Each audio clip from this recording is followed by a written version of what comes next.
as you were going through this, you emasculating him in any way? I probably did. I probably did. Not intentionally. Right. I probably did. My mouth probably was smarter. I probably was up in his face a little bit tougher because, I could take care of myself. Isn't it a sad day when this is the truth and reality?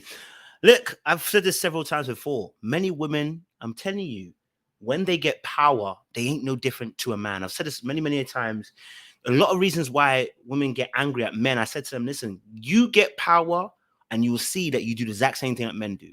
The reality is we're dealing with human beings, and human beings are corruptible, and the heart is wicked beyond uh, anything we can know, right? It's deceitful. And so I think what's interesting about this Nene Leakes situation is the language use. Carlos King asks her a question, says, do you think in any way that you might have emasculated your husband? And she said, I think I did. And goes off to list things that she could have done. My mouth was probably a bit more slicker. I probably, didn't need him as much, I probably, didn't ask him for anything as much as I used to. Like, so immediately you realize that when you put the word maybe, no, sis, it is that. I think, again, this is very difficult for women to really grasp that they actually are a problem. I'm not saying all women, not all. This is not an all woman situation. But there's a lot of women that will fail to grasp their level of attribution to the downfall of a relationship if the man doesn't cheat. If he doesn't cheat and is not abusive and the relationship fails, they struggle to find out where they've gone wrong. Not all, some. And even when there is some bad behavior in there, there's a difficulty for some women to really attribute where they have contributed towards downfall of the relationship until you start to point it out. I think with Nene Leakes, clear thing here is that when you emasculate a man, when you put him in his so-called place, right, where you now become the more dominant person in the relationship, of course there's going to be issues in your marriage. Of course your marriage is going to suffer. Of course your partner is going to feel some way. Of course your partner is going to drift away from you and pull away from you. And in essence, she has ruined her marriage by emasculating this man, seemingly, right? I'm just by taking a little bit of information. I'm not taking it all. I don't know if he's cheated on or not, or he was disrespectful. I don't really know that too much information, but just going on by what she said, right? The moment you begin to emasculate a man, it's the beginning of the end. It's a very slippery slope. And when I say emasculate, it's not a one-time affair. It's a continuous process. But listen, I'm going to tell you a bit more. We're going to do it in 10 minutes or under. If you're new to this channel, make sure you like, you share, you subscribe, you click on that bell button. We're going to talk about how women emasculate men and ruin marriages. And for those of you who are returnees, don't forget, you got the mineral. Oh my gosh, my voice broke there. Let's do that again. You got the minerals. You got the minerals. Stay hydrated. All right, let's get it. Woosah, woosah. So talking obviously about the subject, Nene Leakes ruining her marriage. Let's listen a bit more and then we'll discuss a little bit as well. So I probably did in many ways. And yeah. Yeah.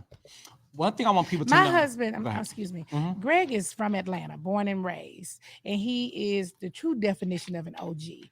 And so he felt like his role as the husband and the head of the household was to take care of his family. And in a sense, I took some of that role away from him. Now, what men are going to feel frustrated with is not that you're paying bills, because we know that's not a fight. It's not that you are buying your own bags. It's not that you are spending money. It is when it leads to women no longer following the man.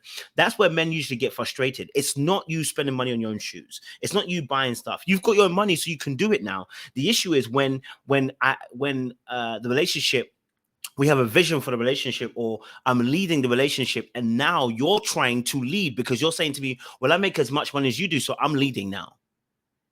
Until you realize that making money doesn't make you a leader. I've kept saying this before, like, making money does not make you a leader. Too many people have got that idea in their head. Making money is not the reason why you are the sole leader. It is a part of it, but it's not. There has to be and this is why I'm saying to men as well, a little bit of spit there. You need to also expand your leadership role as not just being money, because as soon as she got money, she usurped his power. Why? Because that's the only role he could play, a provider. And they forget that provision is more than just finances. It's emotional, it's mental, it's spiritual, it's sexual. When I get that feeling, I need a sexual healing. You know what I mean? The leadership has to go beyond those things. You see, the Bible gives us this lovely definition about how the man is the head and the woman is the body. Now, before you get excited as a man and listen to this and you jump ahead like, yeah, bro, the man is the head of the home. Yeah. But what does the head do for the body? It feeds the body. So the head is responsible for keeping the body in good shape because what it's eating. So it's important. What am I feeding the body? Am I feeding it? I have to nourish the body, not only financially, but emotionally, mentally, spiritually. Right? That is also a part of our leadership package. But what I want to say specifically for Nene Leakes is she disrespected her husband because she felt inadequate in herself, and money gave her an ability to have power that she never had before. What she felt disenfranchised and disempowered well before she met her husband. And that's where a lot of men, and that's why they abuse the power they have. And that's where a lot of women are going to start coming into the same place. They're going to start ruining marriages because they're going to start coming into money, and they're not going to realize that they have not dealt with their disempowerment that they felt in their childhood as a woman in society, as a Black woman in society. And then when they get money, they become empowered. And the problem is that human beings, when you haven't had power before, sometimes you go to the opposite end of the spectrum. You become extreme and you abuse that power. You ain't gonna tell me where to go now. You ain't gonna tell me what to buy. You ain't gonna tell me what to say. You can't do the. My mouth was more slicker. Why? Because you decided that you had more power in the situation now. I'm not saying it's innocent, but I'm just saying I'm bringing an idea to people's minds. Greg is old school. He's with opening up the door, and he's with all the things that a lot of the old school guys would do. He's here for help raising his kids, and he's just an old school guy. And me making more money than him and not needing him, I literally did not need him at one point to not even put a light bulb up. I would just put it up myself, or I call somebody to do it. Like, I thought in my mind I was just making our life easier, but I was taking roles away from him as the man, the head of the household. It wouldn't, and that's the thing is, yeah, you know what? She's talking about a micro aspect, which is a part of a larger macro aspect. It's the light bulb is an issue, but it's not the issue. It's an issue, but it's not the issue. The issue is how you're dealing with things now. Now you won't even talk to your husband before you take a decision. You just take it. You just take it. See, the light bulb is the light bulb. It should be a light bulb moment for many people. The light bulb is a representation of what your decision making is now changed into. Beforehand, you just say, Greg, do you think this would have been good? Greg, can we do this? Greg, what's your thoughts on this? Now it's like, I'm going to do it. Greg can be like, I don't think we should do that. Well, it doesn't matter. It's my money. I'll do whatever I want to do. Oh. So it's like that. Now, I've got my money. I'm going to do whatever I want to do. If I want to change the light bulb, I'm going to change the light bulb. You don't like it square? I'm going to change it circle. What? Because it's my money. I can do whatever I want now. That attitude is what is the not needing that men oftentimes feel it. It's the separation from the unity now. And again, a lot of times that's coming because a woman has felt disempowered in her youth and is using money as a way to feel empowered again, to be what they might think as being equilibrium. But all it's done is ruin the marriage, right? It's not about the light bulb itself. It's about the attitude with it. I can make my own money. It's not a problem. But if I can make my money and I'll do whatever I want, we're no longer in unity. And listen, I may get a lot of flack for this, but it's fine. But I would love to get your opinion.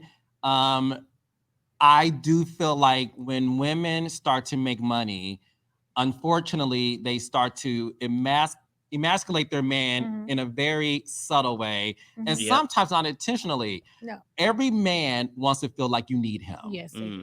Every man wants to feel wanted. Yes. I know a person who purposely pretends like she doesn't know how to do certain things because she wants her man to feel like, you need me. And she makes more money than him, but she does like, oh my God, how do I put my car in drive? I don't have time for that. Well, you know what I mean? It's certain things because she wants.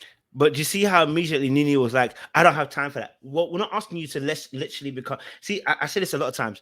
It's not. Nene has always been a go-getter. Like the relationship only further boosted that. She's always been a go-getter and will always be a go-getter. What he's describing as a damsel in distress situation where you it's like, it's not that you can't do it, it's that you allow for the other person to do it. You allow the other person's space to go ahead and do that thing for you. You could open the pickle jar, but you say, babe, hey, can you just open the pickle jar for me? But a lot of women can't, a lot of black women specifically, because we're talking about black women, struggle to do that because they're so used to being in the position of driving that when they have to release themselves from driving, they can't not be in the driver's seat. Why? Because control is fear. And fear leads to control. And so that aspect of now giving over that control and opening up yourself to the direction of someone else, i.e. the man, now she's got money, she ain't never going to go back. What am I going to give up control for? Now I've got some control in my life. Now I've got some power in my life. Now I've got protection. I don't need him. But you're not necessarily saying that out loud, but it's going through the attitude and what you're saying. I'm going to go like, share, subscribe, click on the bell button. Maybe we'll do a part 2. Let me know in the comment section if you want to see a part 2 to this breakdown as well. Like, share, subscribe, click on that bell button. We'll see you guys very, very soon.